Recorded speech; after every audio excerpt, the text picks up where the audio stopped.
I'm recording this as I am trying to recover from a migraine. And the reason why I chose to record this in this state is that sometimes there's such pain is very humbling. You can either choose to fight against it or let go. And I'm choosing to let go. And a lot of what I've been working with this year is letting go, surrendering, trusting, having faith, not coming from fear, not coming from control, not coming from trying. And to me, this has really been dropping into the essence of the divine feminine, which I've been talking a lot about. But today I want to talk about the heart as the portal to our divine self, to divine source, and really the welcoming in of love. Because we've been living in a paradigm that has been constructed through, with, and by fear. And so I think if we're really wanting to change our lives, if we're wanting to change the world, the collective, and especially if we're wanting to welcome in love, whether that's through partnership or tribe, community, we have to walk through the portal, the doorway of our heart. There is no other way. From how I'm looking at it, there is no other way. So let's dive into how the heart is the portal back home.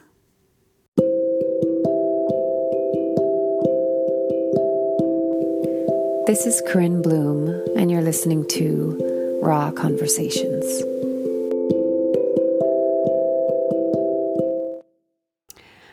I was listening to a woman called Carrie Kay being interviewed, and the interviewer asked, how would you describe the recipe for God? And she said, presence, connection, and stillness. And I thought that was really beautiful because I have definitely found that the most profound moments, the moments where I feel most connected to myself, my higher self soul, to God source, creator of all that is, universe, you name it, are the moments when I'm in stillness. They're the moments when I am in full presence because I am in stillness and I'm in being. I'm not doing, I'm in being. It's in the quietude. It's in the softening. It's in the opening. And, sometimes we experience that more easily in nature. Like if you're swimming in the sea, or if you're walking through the forest, or if you're at the top of a mountain, or you're in your back garden and you're just hearing the chirping of the birds. Nature is in that frequency, right? Nature is in a kind of a theta brainwave, you could say. But nature is also just more connected to divine source. So I think it's really important that we remember that these, I don't know why the word gateways came in, because nature is a gateway, right? There are these kind of places and spaces that remind us, that bring us back to the essence of who we truly are. And as the chaos, the meter for chaos gets higher and higher out in the world, we're being invited to come in, to get more quiet, to get more still. It's like when the merry-go-round, the roller coaster of life, it's getting wackier and crazier. The circus is getting louder and more like buffoony. It's the invitation is like, come back towards yourself, come back towards stillness and silence and being, because the chaos is just going to spin you out. Like what is the stillest point of a storm? It's the eye of the storm, like right at the center. If you get caught on the outside, it's like I just have the picture of the cow and the tub being caught up in the tornado, and God knows where it's going to be thrown off to, right? So it's really being the eye of the needle right now. And there's something that is so beautiful about that. We can either look at these times as, oh my God, I'm being thrown about, and the chaos and the darkness and the pain and the fear and the noise, the loudness, all of it. You could go, oh my God, it's so overwhelming and it's crazy and it's terrifying and it's scary and it's disheartening and all of these things, right? You can get thrown and whirled out into that. And even as I speak of it, it's like it starts to make me feel dizzy. Because what's happening is it's a removing ourselves further and further from home. And I wrote about this morning, how clever it is that we are kept away from home and yet we're always at our doorsteps. And what I mean by we're always at our doorstep, because literally if we just drop into heart and walk through that door, we're home. We're home. We're home to the essence of who we are, the soul of who we are, and the source of all that is. It's right there. It's right here. It's right within us, right? There's nowhere that we have to go to or travel to. We just have to turn back around and look in ourselves. But in order to look in ourselves, we have to be not swayed by all the distraction. We have to be willing to come towards ourselves. And I guess the struggle of that sometimes is because a lot of people have been told that what's inside of you is scary. You know, all of your fear and your pain and your wounding and your trauma and, ooh, that's scary and shameful. And, you know, there's monsters in there, and don't open up that can of worms and don't open that door to that closet because all the skeletons, like all of this terminology, right? That is basically said, like, don't go in there because it's scary and it's going to eat you alive. And actually, that's the very place that we want to go in. You know, the only way out is not around. And I would say it's through, but it's in and through, right? So I think we're coming into these times as the feminine is coming back in, and I'm going to continue to speak to this as a theme because it deserves being looked at and spoken to. The feminine is inviting us into being. It's inviting us into feeling. It's inviting us back into our hearts. The mind can create all sorts of universes, constructs, systems, beliefs, identities. It has a vast imagination that can be used for both good and bad. The heart, it's like it actually has no words because it's a state of being. It's an embodiment. It's an experience. And the heart, when you truly rest in it, is so pure. It's so pure. Again, remember, when you see a baby, you don't look at a baby and go, oh, well, that baby's a, manipulative asshole that's, da da da da da da da. There's no story. You look at a baby and it's pure love. It's pure heart. It's pure presence. So if God, universe, source, creator, all that is presence, then wow, look to a baby while it's still so connected to that, and you will see it. You will see God in human form, right? I think also of when we're in love. I was remembering a couple weeks ago this photo. I didn't see the photo. I just remembered it. And I forget now why. I think I had a dream or something. But there was a photo of me in my early 20s with a boyfriend of mine, and my mom had taken like a photo shoot of us. And there was one photo that really struck me because it's a photo of my face looking into my boyfriend's eyes. So you just see the back of his head, and my eyes, it was my eyes that struck me the most because I was like, wow, what a beautiful photo. Not because I thought, oh, I look pretty in that photo. It was because I saw love in my eyes. I was like, wow, that's what I look like in love. And you could say there was like, yeah, God was in my eyes. Source was in my eyes. Unconditional love was in my eyes. Whatever you want to call it, presence was in my eyes. Light was in my eyes. And I will never forget that. It's like imprinted in my mind like a Polaroid.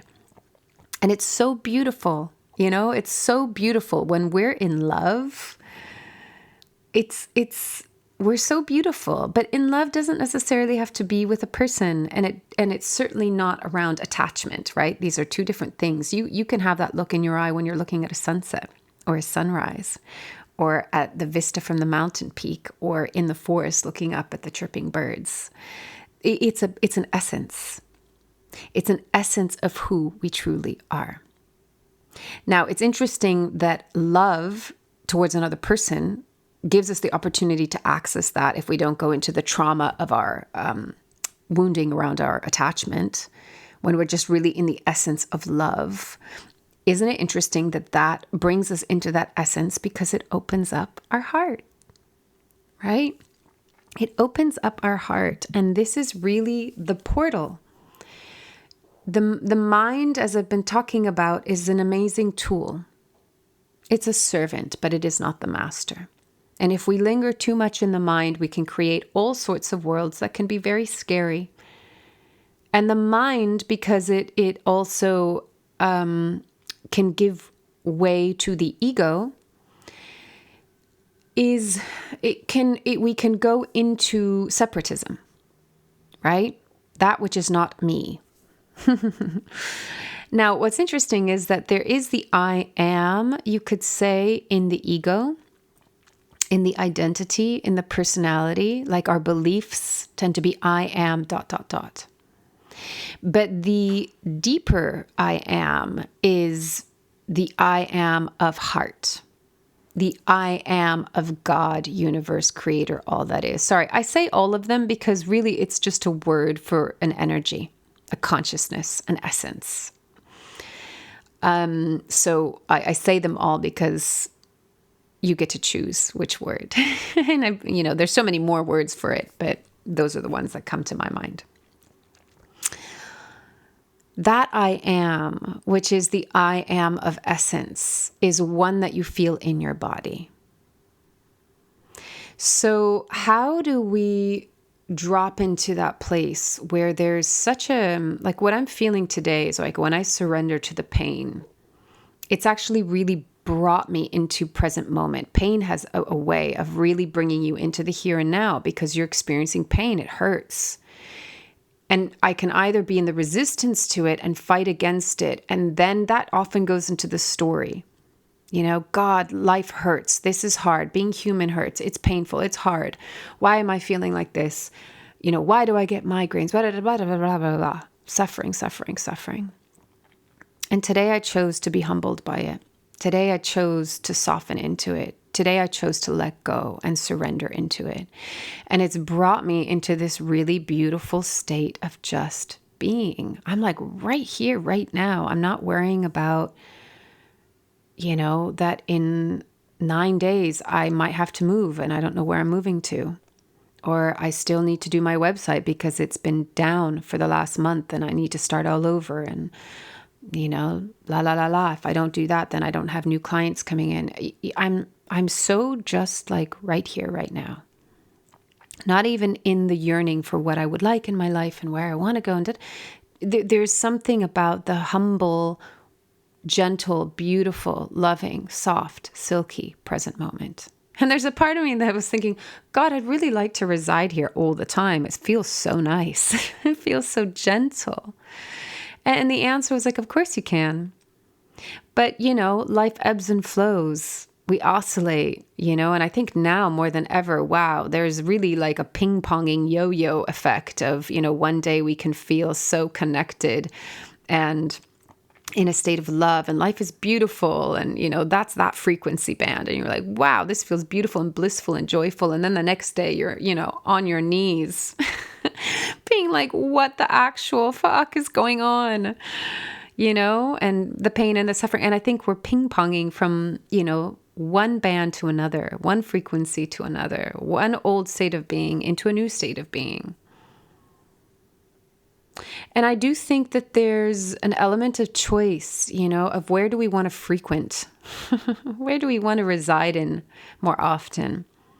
And so yesterday I had an interesting day because I was feeling actually very irritable. It was like the migraine was coming on. I could feel the tension in my neck and my back. I had a moment in the car where I just got really irritated with another driver. There's what I was talking about last week of like all our anger comes out in driving. And it triggered it. I was like, oh, here it comes. I'm going to get a migraine. I could just feel it. The tension was there. And, but I remember being very like having a heightened state of awareness of my anger, a heightened state of awareness of the choice that I was going into, which partly felt like uncontrollable. I was like, I can't control this right now. It's just, it's gone. I'm fully aware of it, but I'm in it. And it felt like a very strange day on many levels. I spoke to people in different countries, all kind of feeling a very similar experience. And so there's the kind of like, okay, that's that day. And irritation is here and anger is here and frustration is here. And like, okay, that's part of this human experience. And so this is the thing. I think when we reside in heart and love, because love is in the heart, it's all okay. And this is also the feminine that I spoke to last week. The feminine isn't going to berate you for feeling. It's going to go, yeah, these are the colors. This is the color palette. Welcome to being human. When we judge our feelings, when we judge the colors, then we suffer. It might be uncomfortable. I can't say yesterday was the most pleasant or comfortable day, but I think what I've learned is that when I can soften and surrender and not judge and accept the hard days, the hard emotions, the uncomfortable emotions, it allows for a softening and dropping in because I'm not in the mind. I'm not creating judgment. I'm not creating duality. I'm not creating separation. I'm not creating friction or tension. I'm not in conflict with myself. I'm not going into the story in the narrative of division. Instead, I'm coming into acceptance and allowing and surrendering into and softening into. And that is, by its nature, dropping me into my heart. And if I drop into my heart and I go, okay, can these feelings, can this state of being, they deserve love too? Can they be loved too? Can I open my heart to them too? See, we've been told that when you're hurt, that you need to close your heart. And not only close your heart, but let's put up walls and barriers and do not trespass and barbed wire fences, right? Like the world has become hard. Humanity has become hard, but it's also because we've been in the construct of fear. And so if you're in a state of fear, you're in your mind, you've locked yourself out of your heart, you've put all the barriers. It feels scary to come back to heart because you have to walk through the forest first. You have to walk through the brambles first. And you've been told, no, don't do that because that's where the scary monster resides. Look away, go to distraction, look outside of you, find God outside of you. What's inside of you is scary, it's shameful, it's bad. It's too dark, don't go there alone. It's all the opposite, it's all the inverse. Right? It's such a false reality. Whereas if you want to go home and if you want to find peace and if you want to find love and if you want to find self-acceptance and embody self-love, you have to walk towards yourself. You have to feel everything that you've been ignoring, but with acceptance, not with judgment. We can't feel our feelings if we're judging them. Like, of course, we're going to be in a state of tension. Like, of course, right? And then that's a really hard battle because it's like, feel, but no, they're terrible. So I can't feel, I don't want to feel.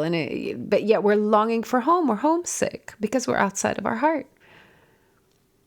The first step has to be let go of the judgment. Then you can come into allowing and accepting. And then you can drop into your heart because you can even learn to love all of these things that you feel you like you don't like or you don't want or you're ashamed of. You begin to even love the shame. The heart and love can hold everything. It's like the biggest, coziest armchair ever. That's like, come. It's like the grandmother that's like bringing all the children into her lap by the fire to read a beautiful fairy tale story. Actually, I don't want to use the word fairy tale, but, to tell a tale of wisdom. That's what we need to do with our feelings. That's what we need to do with our humanity. So that's why I use this word softening, because we've been told to harden, harden, harden. And it's no wonder that so many people are homesick. So many people are lost and confused, and they don't know who they are or how to find themselves. And you look outside and there's so much noise and distraction and social media. And my God, that, you're getting whipped in the outskirts of the storm if that's where you're going to find yourself, or if that's where you're going to find quote unquote comfort, right? Walk into the eye of the storm.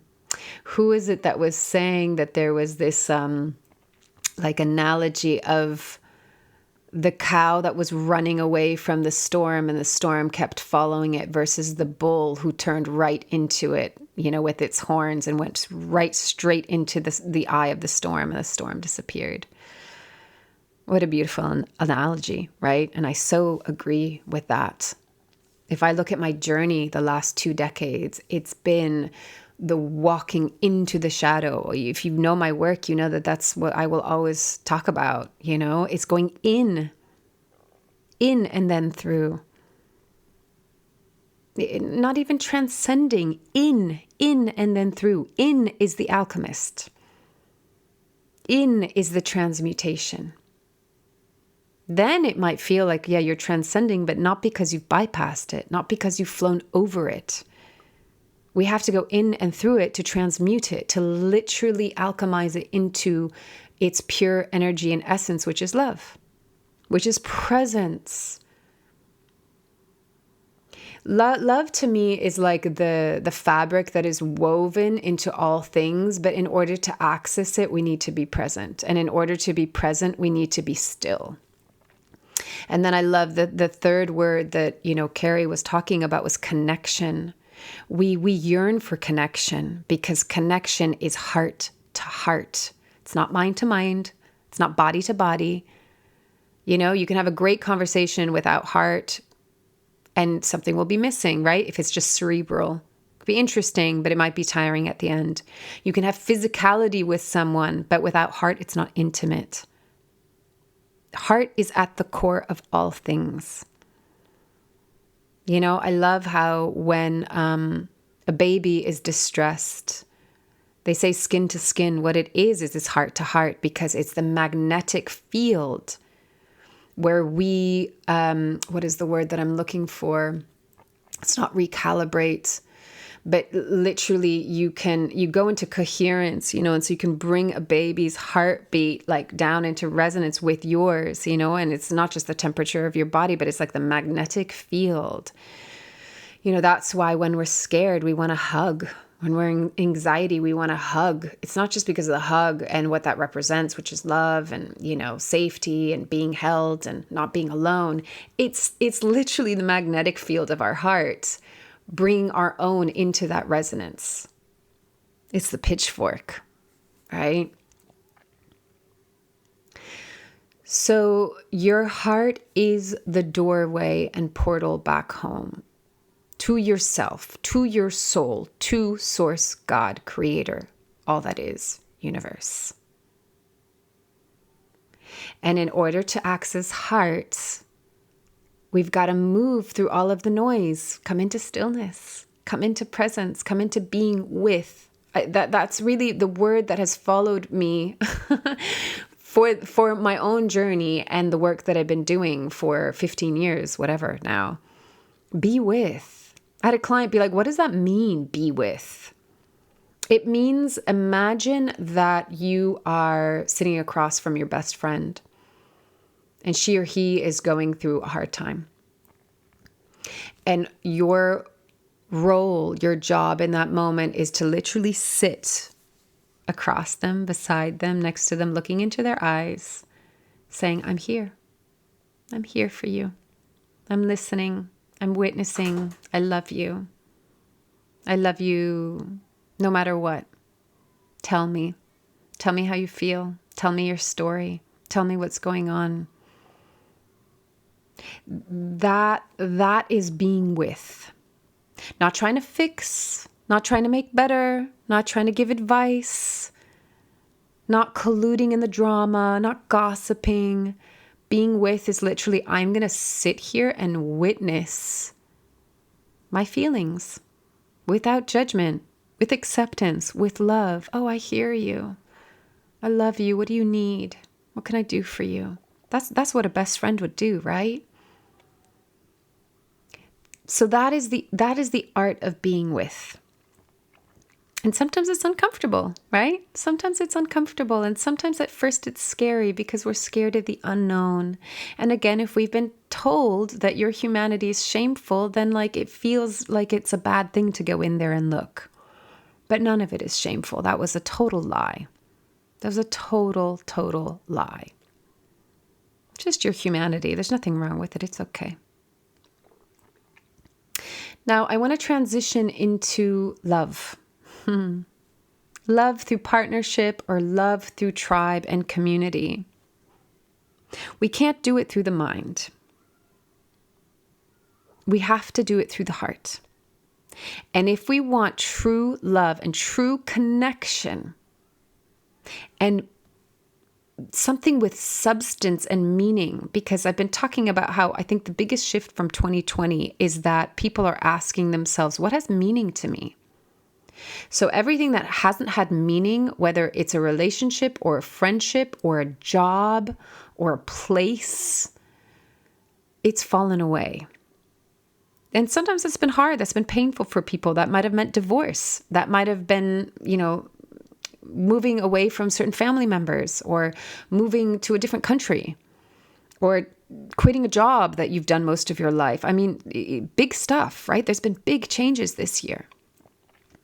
But it's walking towards what has meaning, and heart is at the core of meaning. It's not the mind. Again, I'm not vilifying the mind, but see the mind as a servant, not the master. So if we really want something of substance and meaning, we have to open our heart. And we have to recognize that when our heart is open, we are in our greatest strength, power, and potency. An open heart is not weak. An open heart isn't the way that we currently define vulnerable, which is weakness.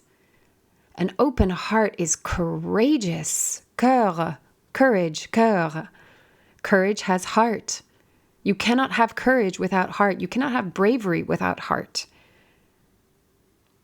Right? Courage is the energy that arises in the face of fear, but it requires heart. Courage without heart is not courage at all.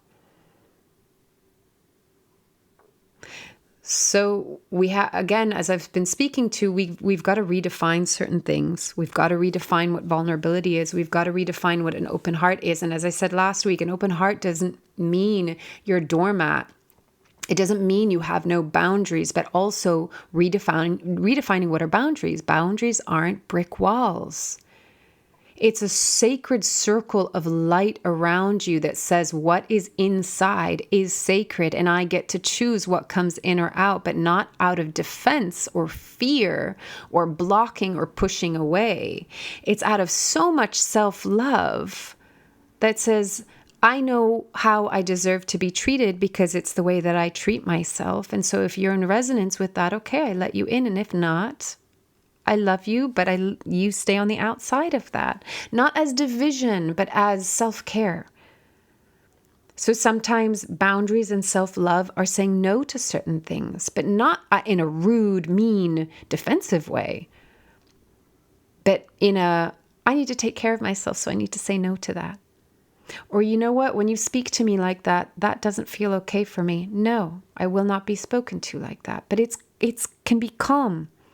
It's grounded, it's centered because you are at home within yourself. When we are at home, we feel safe. When we feel outside our home, we're homeless. We don't feel safe. Right? Home gives us that grounding, that rooting, that anchoring into the essence of who we are. And the essence of who we are is our soul, which is driving all of this, right? So this goes back to the analogy of you're in the car, you're not the car, right? The soul is using the body as the vessel and vehicle for this experience, but you are not the body, just like you are not the car, right?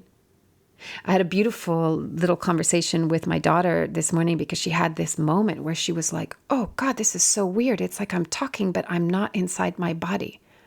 This feels really weird. And I was like, what does it feel like?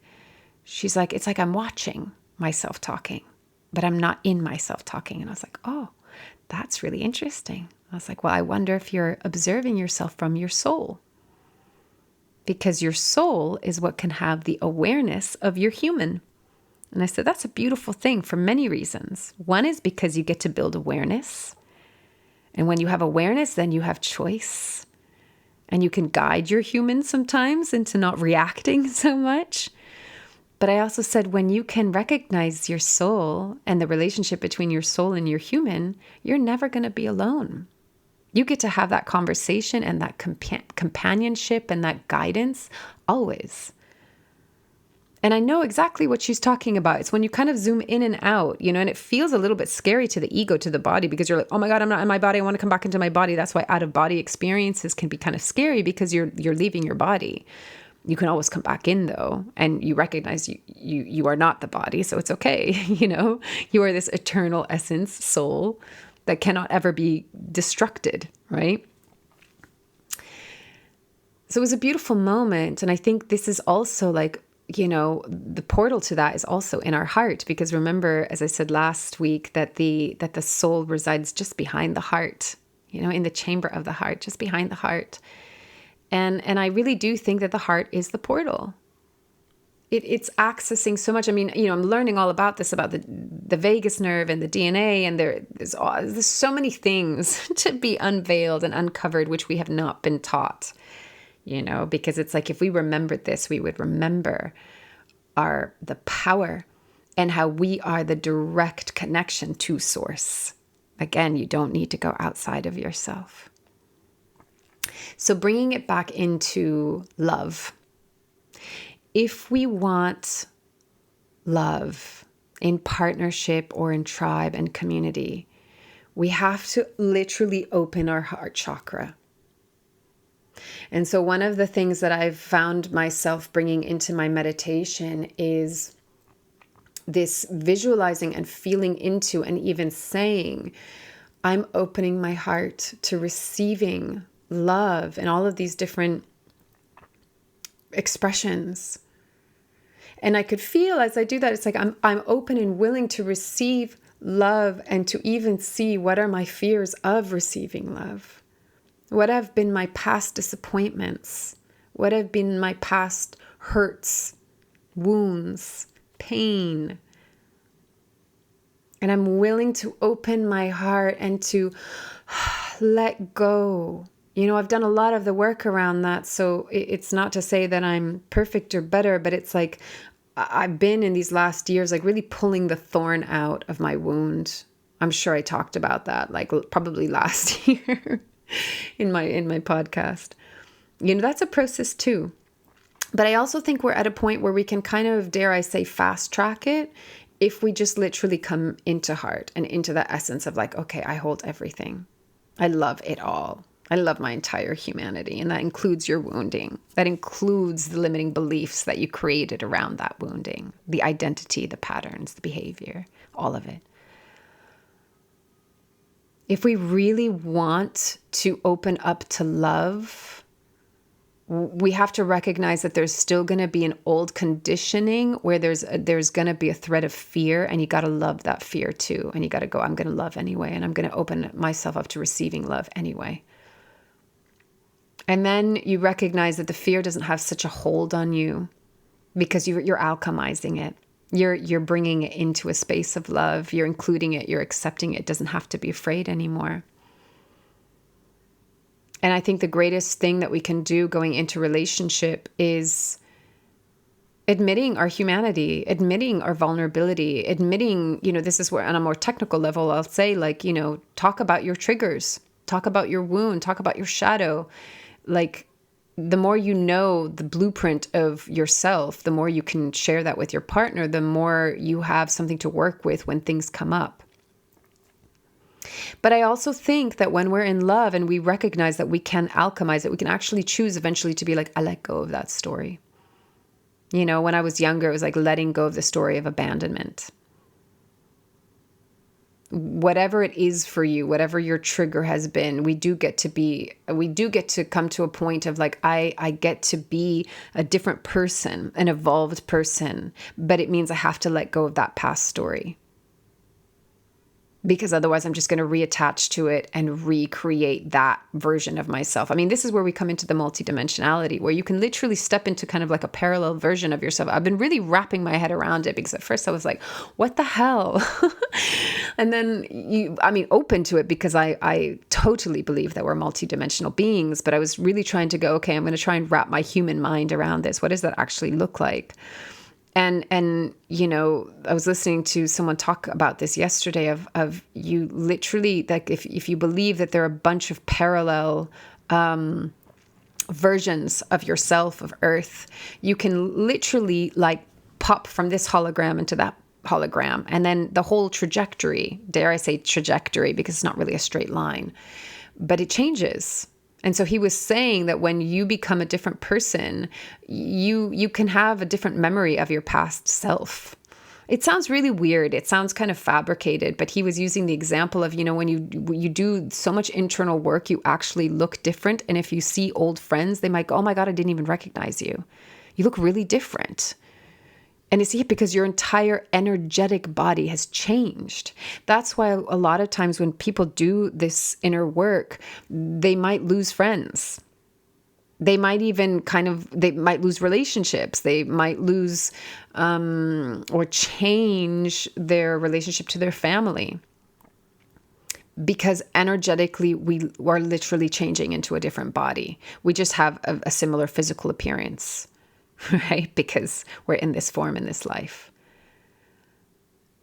Don't underestimate the alchemists that we are, that we're energy. That's all we are. We're pure energy. It seems dense, right? But we're pure energy.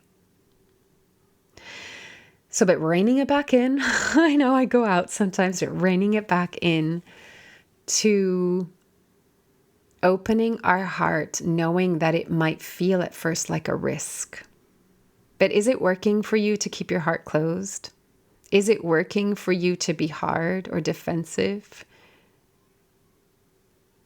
And I think right now with the feminine and the masculine and where women are and where men are, I was reading a post that a friend of mine sent me about how women, this was a male coach therapist that was saying women seem to look like they have more inherent wisdom because they're more connected to their wisdom and intuition and feelings, emotions, where men don't seem to have this as naturally. But really the art of a woman and the feminine is in a way to be the way shower for men. And when a man sees this in a woman, he says he will do everything to keep her in his life. Because it's like a life force.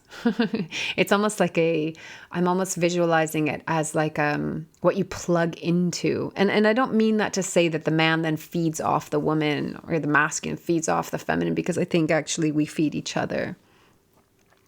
But if men are catching up right now, they're going in and they're doing the work and they're taking a little bit of time, and women are having to be patient, we can't be angry at them. We've got to love and support them. We've got to welcome them in. Be the embodiment of the kind of love you want to be in.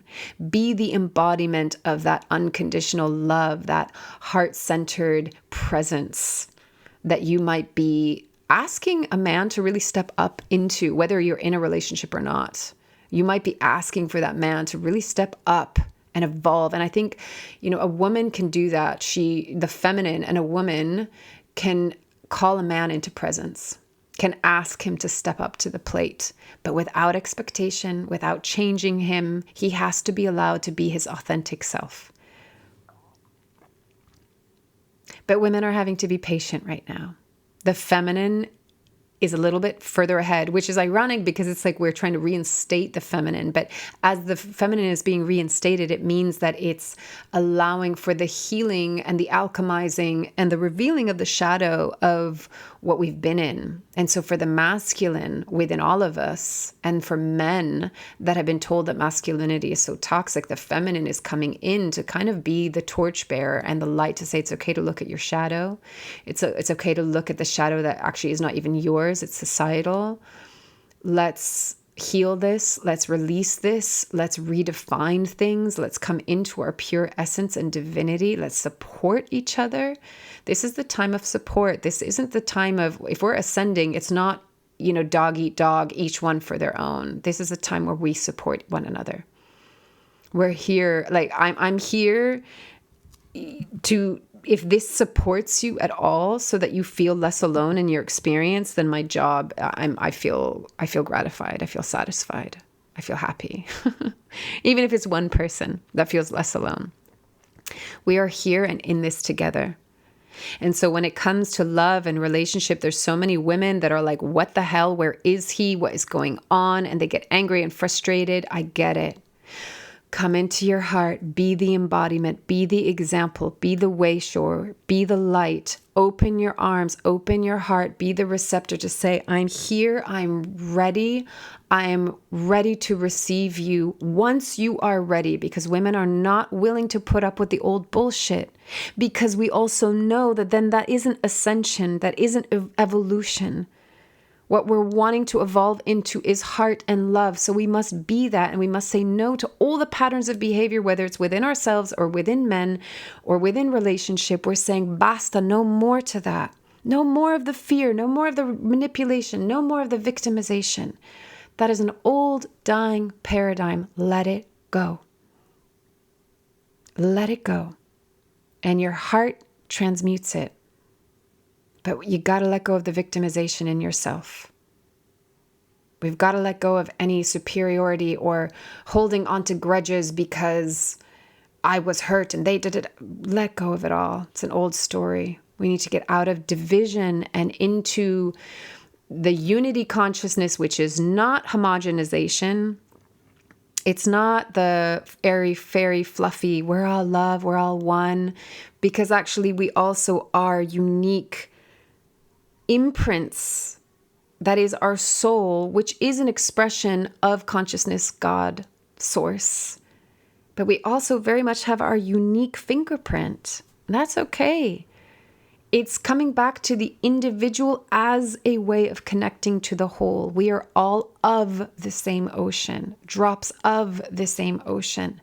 But let's also have reverence and respect for our own unique, authentic impression of what God's source consciousness is in that form, through your unique, beautiful, special version of that.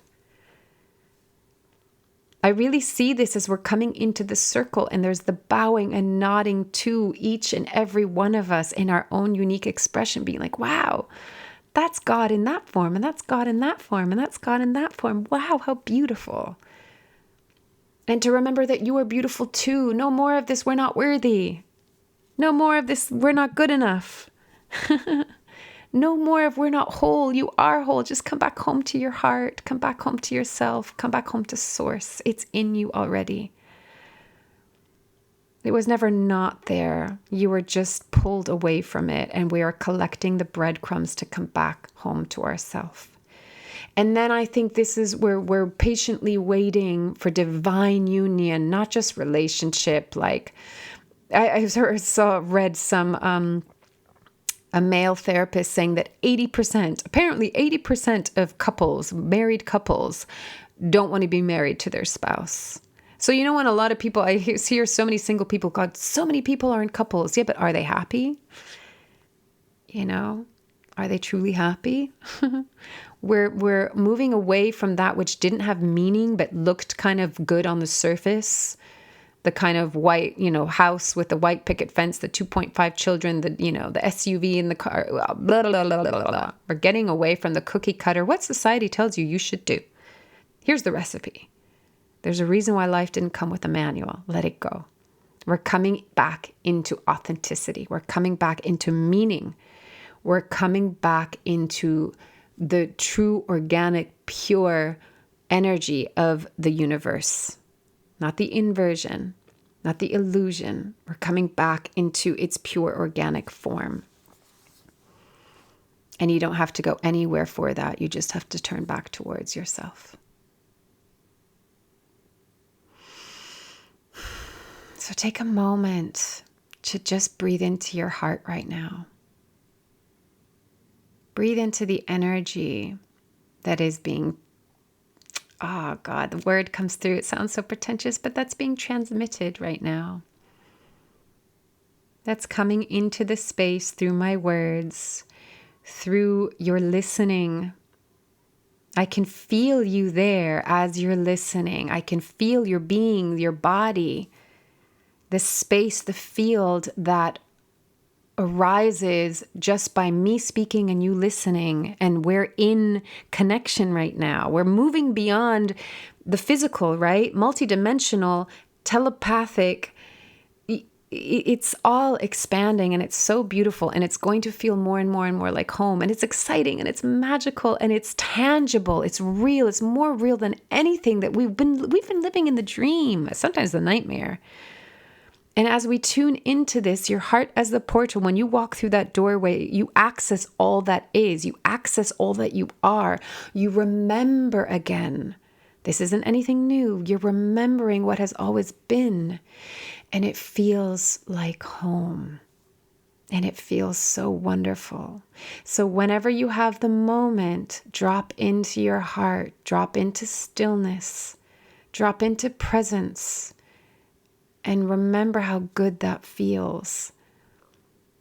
And you might not stay there forever. I'm not going to stay in this state forever. I'm sure that, there'll be a time where I'm going to get irritable again. I'm going to get angry again. I'm going to get down again. That's okay. Welcome that into, bring it into your heart, bring it into love, accept it. We're letting go of judgment. And then we're much, much quicker going to come back home every time. And then soon enough, maybe we'll reside in this space more. But not because we think it's better and the other is worse, that this is more evolved and the other is less. No, that's going to keep us in the duality and the division and the ego and all of that shit. We come into this state of being because we include, accept, love, all of it, all of it, all of it, all of it, all of it. So the invitation is find those moments of stillness where you can drop into your heart, get to know what presence feels like, get to know what stillness and silence feels like. Feel the connectivity that comes through that, connected to yourself, those around you, all that is. Go into nature if you need it. And wherever you are, if you're in any kind of discomfort, pain, fear, anxiety, that's okay. Begin there. Love that too. Include that too. Always begin with where you are. You don't need to be anywhere better. You don't need to be anywhere else. Remember, it's all here. You don't need to go anywhere. It's all here. In and through. And the way to come in is you have to go through your feelings. So your feelings are the messengers. Be curious about them. They are guiding you back home. They are bringing you towards the doorway and the portal back home to who you truly are, the essence of who you are, your soul, source itself. All right, I'm going to leave it at that.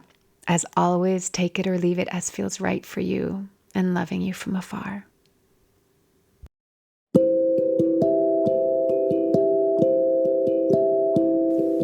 You've been listening to Raw Conversations with Corinne Bloom. Thanks so much for showing up, listening in, and being a part of the conversation with me.